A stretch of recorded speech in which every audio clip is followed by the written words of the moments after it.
want to move on to something that's not Yeah, sweet? let's go on to Animaniacs. Oh, no. Yes, Animaniacs. The gift that keeps on giving. We haven't actually talked a whole lot about this show. I know that Melissa was on, but I was wanting to be fair to it. It has to come on the air first. I have to check it out myself because I know Let they're me saying tell all you, these. this one, I mean, I didn't think there'd be much to say about this one, but it was just news article after news article after news article. And I'm like, we're at the point, Boomer, that we really need to talk about this. Yeah, we can't ignore it anymore. I've been wanting to, but I have watched 3 episodes of the show too because I do get Hulu, or at least someone in my family does, so I just bum off them. But as it usually is. Who would do that? But anyway, I figure I'm gonna, I figure I'll give it a shot.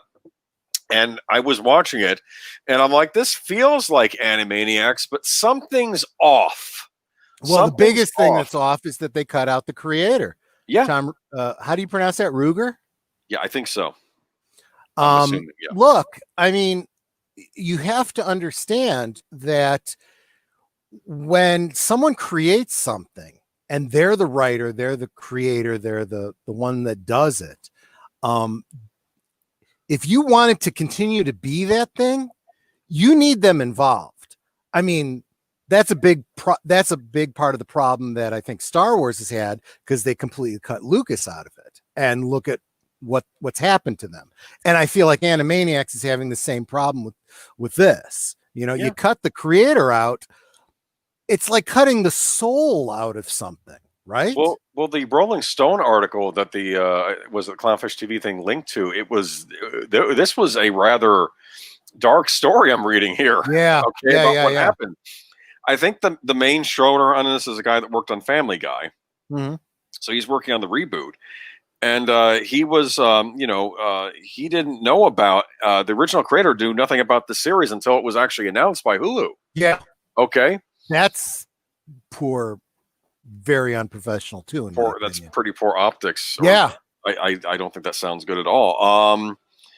And none of the old team was brought back, which were, I guess, Sherry Stoner, Peter Hastings, and Deanna Oliver. I don't think they were.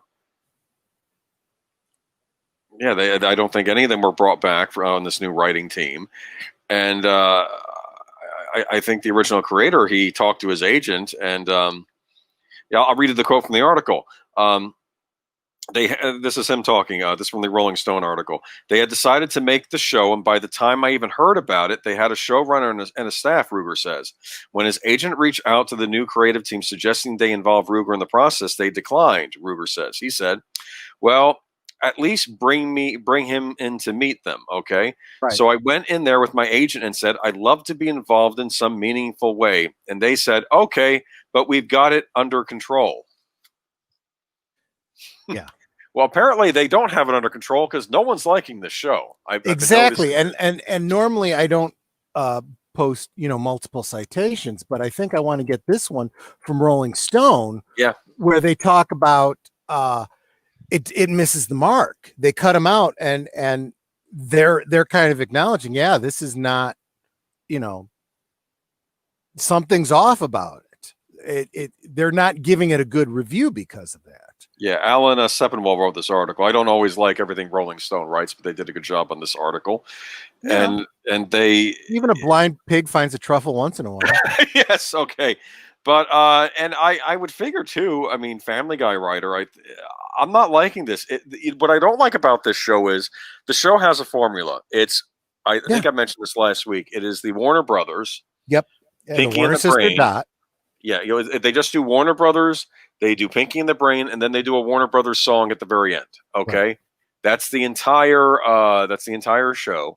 And I know probably what they were thinking was that those are the only characters anybody cared about from the old show. I think I would disagree with that. Yeah, especially because it's funny because one thing I decided, because last week I was wondering, did I ever like Animaniacs? Because I'm watching this new show and it's not working for me, and I couldn't figure out why. And I'm like, did I grow out of this humor? And I watched an episode of the old show because that's also on Hulu. If you were a Hulu subscriber, you get all the old episodes too.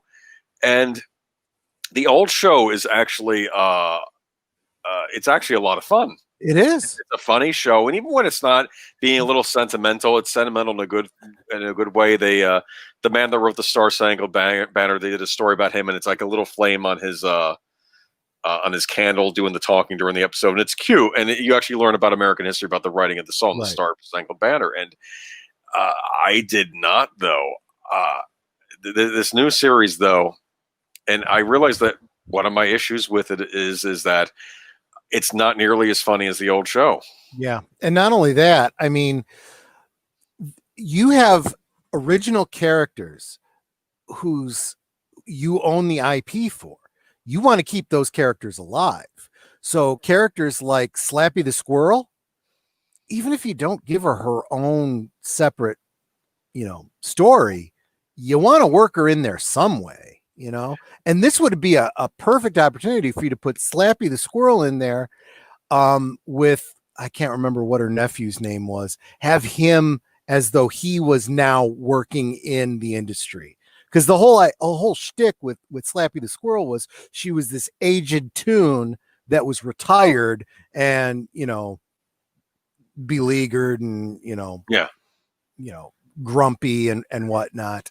And now it would be funny to have her nephew now be in the industry while she's still, grumpy. And I mean, that would be a great dynamic. And they did not. They didn't go there. I mean, funny. The episode I watched was the one with Slappy Squirrel, and like the bird hatches, and she thinks that the Slappies is his mother or whatever, And it's, yeah, exactly. I remember that short, but actually, it's funny because the original creators, Tom Ruger, he said he had ideas for Slappy. What was the nephew's name? Skippy Squirrel? I can't remember. I'm getting it wrong. I had it written down, but he was actually going to be grown up. Yeah. And he wouldn't move out of the house. Like, I don't know if I like that. That's a great take on it. You know what I mean? Okay.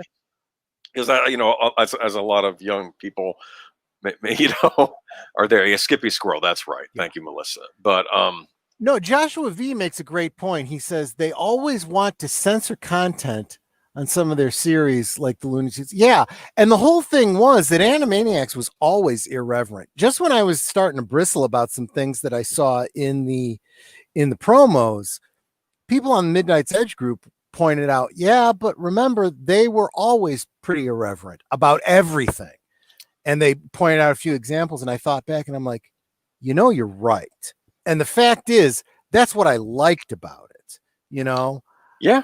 And if you don't risk offending people, it's almost impossible to be funny. And I feel like that's what has ended up happening here, That's at least part of it. I mean, they would be a reference to Hollywood, you know? And granted, I've only seen 4 episodes of it so far. I mean, I know there's a Johnny Depp thing that got some notoriety in the news lately with him being in one of the episodes, but I haven't seen a lot of them making fun of the celebrities bit, except for Trump jokes, of course, because we're going to get in as many as possible. And that's what gets me. You start censoring, and of course, everybody talks about removing Hello Nurse and all that kind of stuff. Yeah. And it's like, okay, the more you remove from it, the more you remove yourself from what Animaniacs was and what people expect. And now you're pretty much not even doing Animaniacs anymore. Yeah. But I take solace in the fact that I feel like there's a certain amount of karma that's happening here, especially when this is completely unrelated. It's not a direct result of any of the choices that they've made, but they get hit with this one. Animaniacs reboot accidentally airs phone number for an adult service. Yeah, and part of me wonders how that number got into the episode to begin with. Well, here's the problem. Okay, it's always been in Hollywood, you were safe as long as you used 555 as your prefix, right? Right. Because 555 was not a functional prefix. Yes. Surprise, it is now. And they didn't know that, and the number and the number is completely unrelated. It was, I don't remember what was the number for in the sketch they were doing, but it was 1-800-555 something or other, right? Turns out to be an adult thing, and they're like, oh, and they pulled the episode from Hulu. Presumably, they're just gonna change the graphic and put it back, but it's like, you know what? That's karma.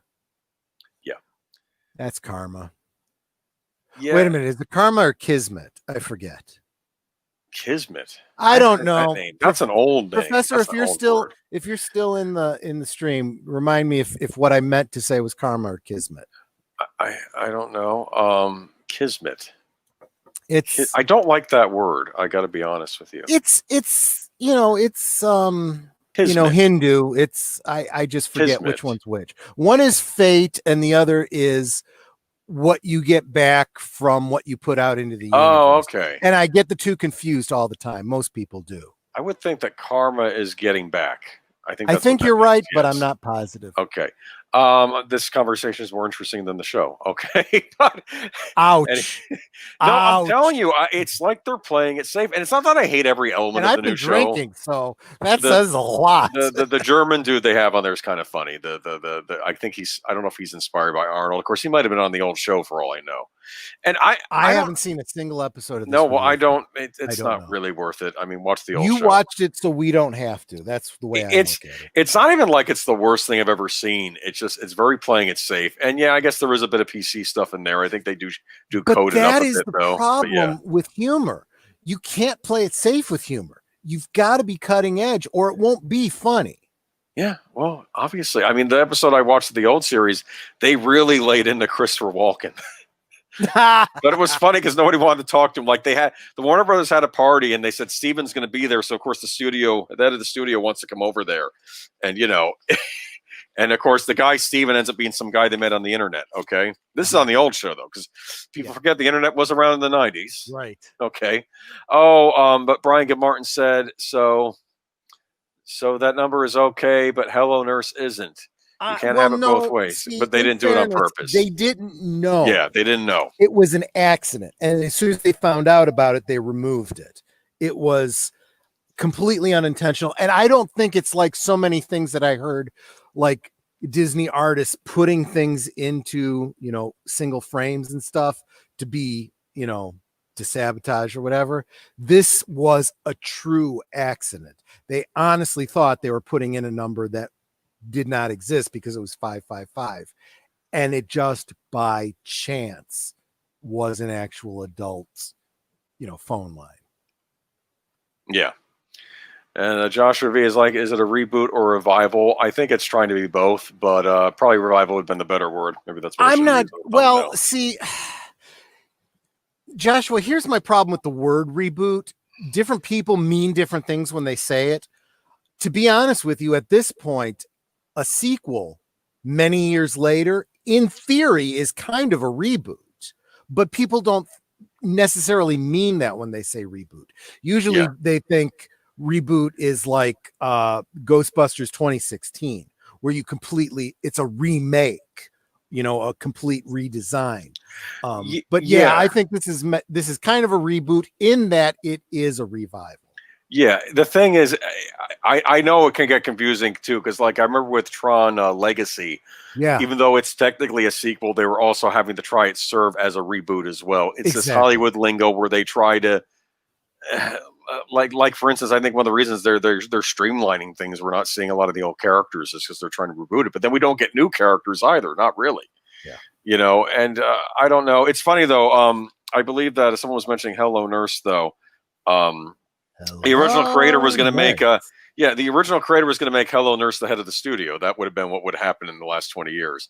That would have been brilliant. Yeah, because it was going to she's actually a lot smarter than they let on the show. I mean, there were hints that she was actually a lot smarter than portrayed. That would have been awesome.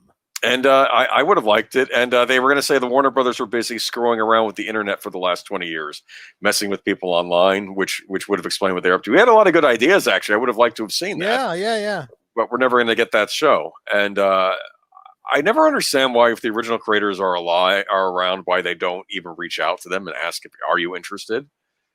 Because they don't want to pay them. That's or this is, I don't even know if it's about pay, because he'd probably take the going rate. Think about it. No. They literally don't want to shell out a single dime to anyone they don't have to. And arguably, I've heard that that's part of what's been going on with the whole Lucasfilm thing.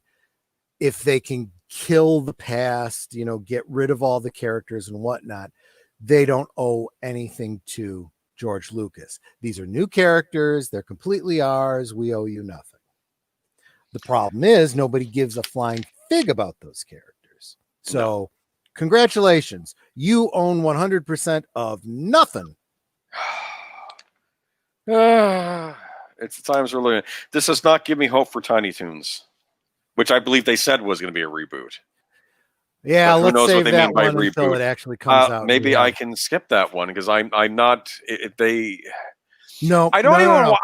Agent Boomer, you got to watch it so we don't have to, so we have something to report on. Here's the thing, though. It's not even that I hate this new show, but I don't like it either. Okay, and it's kind of meh. That's where I'm at with it, and I don't want to be that way. And that is not Animaniacs. No. Animaniacs ought to be, oh my gosh, this is hysterical. Or I don't know anybody who saw Animaniacs that didn't like it. You know, I mean, as irreverent as they were irreverent about everything. Yeah, and what they made a point about the Warner Brothers is that they were inspired by the Marx Brothers.